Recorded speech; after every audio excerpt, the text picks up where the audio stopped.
Hello everybody, day 30 of Shelter. I'm going to continue with vulnerability today because it's a really important aspect of our journey of transformation. If we are wanting to do the work that we've been talking about, we're going to need to get into that vehicle of vulnerability and become comfortable with the discomfort of it. However, there's another layer that I want to bring to your attention today around vulnerability, and that is the myths that are surrounding it. And remember, the myths are the lies that we believe around what vulnerability is.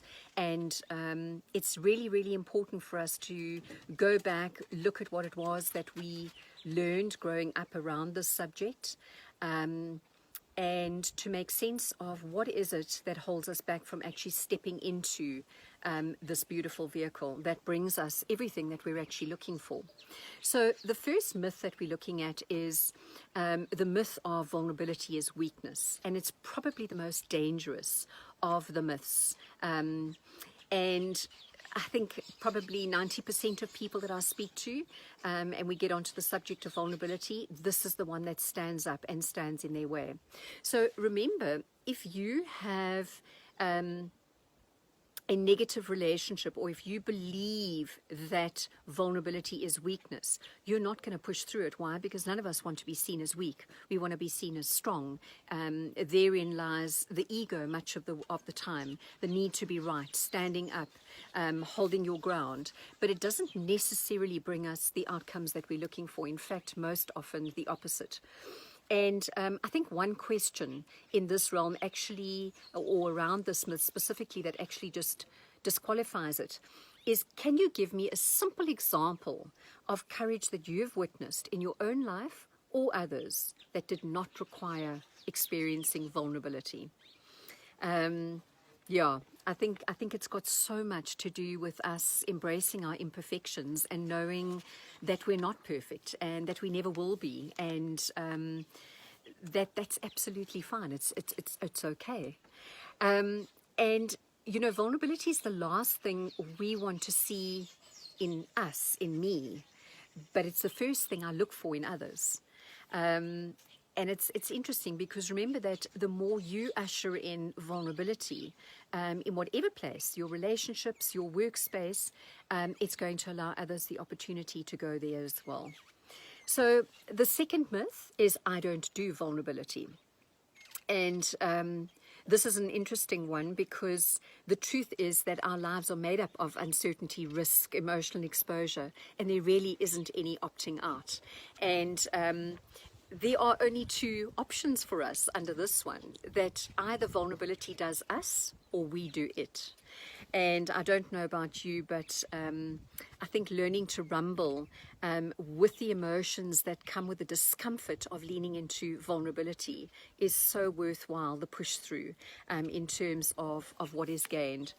And I love this quote. When we were children, we used to think that when we were grown up, we would no longer be vulnerable. But to grow up is to accept vulnerability. To be alive is to be vulnerable. Oh man, is that not so true? There's nothing that we do that doesn't require vulnerability.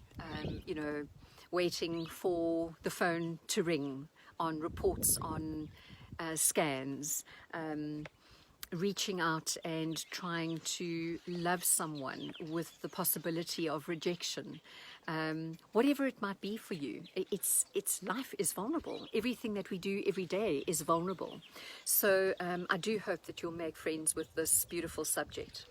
So the third myth is, I can go it alone. And of course this just flies in the face of neurobiology, because everything we know about humans is our need for we are hardwired for connection.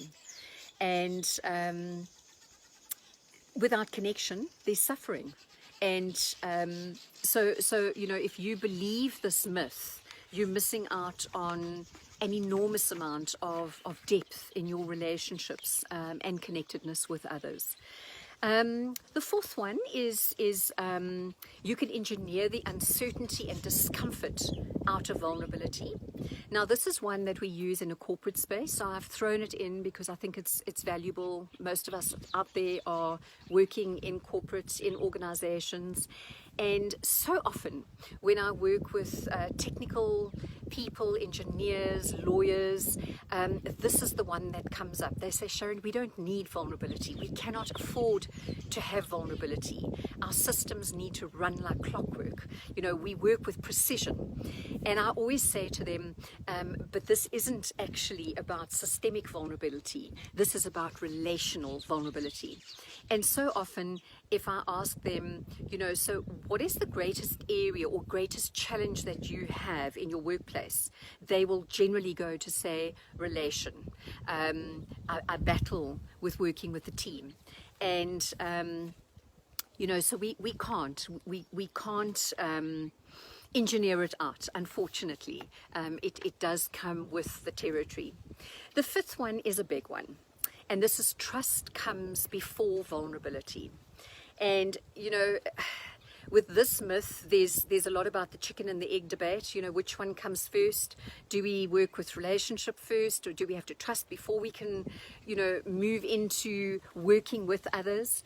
And, you know, trust is built in moments of, in small moments. We call them sliding door moments.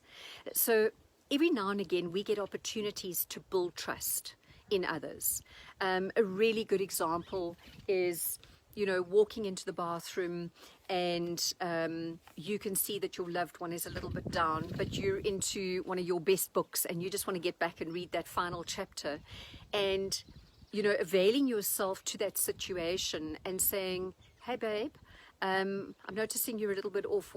What's going on for you? That would be what we call a sliding door moment. It's in that moment of leaning in and reaching out and showing people that you love and care for them. So this is quite a big subject, and I think one that I often love to go into around, you know, getting rid of this myth is, you know, you could have the conversation around how trusting are you. A lot of us go into relationships trusting and waiting for something to change that, and others go in, you know, viewing relationships as quite skeptical.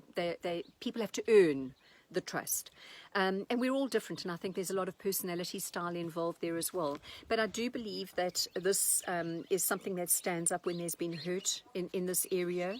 And there's two paradigms that we love to talk about, and it really is a paradigm shift in your headspace. Is, you know, you can either go with the trust paradigm, which is that slow building of trust, where relationships grow slowly over time. You take very little risk. You guard yourself to a large extent, and over years, there's a beautiful relationship that is born. However, the vulnerable paradigm shift that we're talking about is actually just authentically giving of yourself freely, you know, with the risk of not being loved in return, with the risk of sharing something in an organization that may not go down for everybody, where there's a differing of opinion, but putting yourself out there and being courageous and trusting the environment. And I know that when we get into the workspace around that, that can be quite a difficult subject to maneuver. But we build such beautiful trust realms in organizations that allow for that beautiful space to really be overcome in a really healthy way.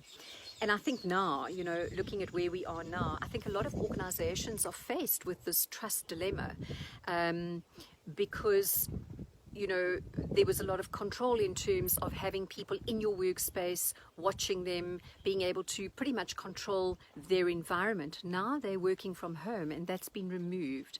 So there's quite a lot of stuff standing up, especially for corporates at the moment. And yeah, I would encourage you to really work with that in terms of how to do that differently.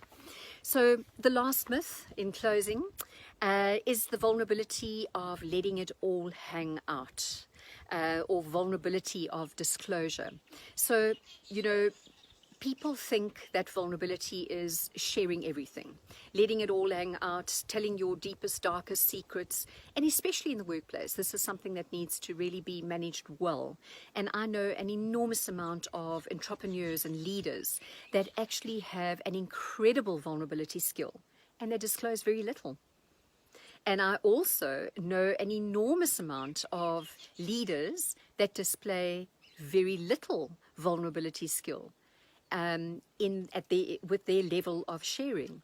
So I think there's a beautiful balance with something like this, and I think it comes with, you know, mutuality and requires a lot of boundaries and trust. And it's sharing our feelings and our experiences with people who've actually earned the right to hear them.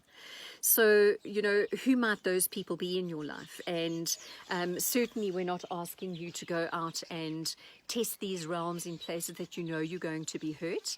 And I think this is the one that guards you, is to build it in small measures and to step out in those very relationships that are dear to you, that are begging for vulnerability skills, so that you can step in and be authentic and courageous as you gain those beautiful rewards of vulnerability, which is the connection, the authenticity, the joy, the belonging, and the love that we're looking for.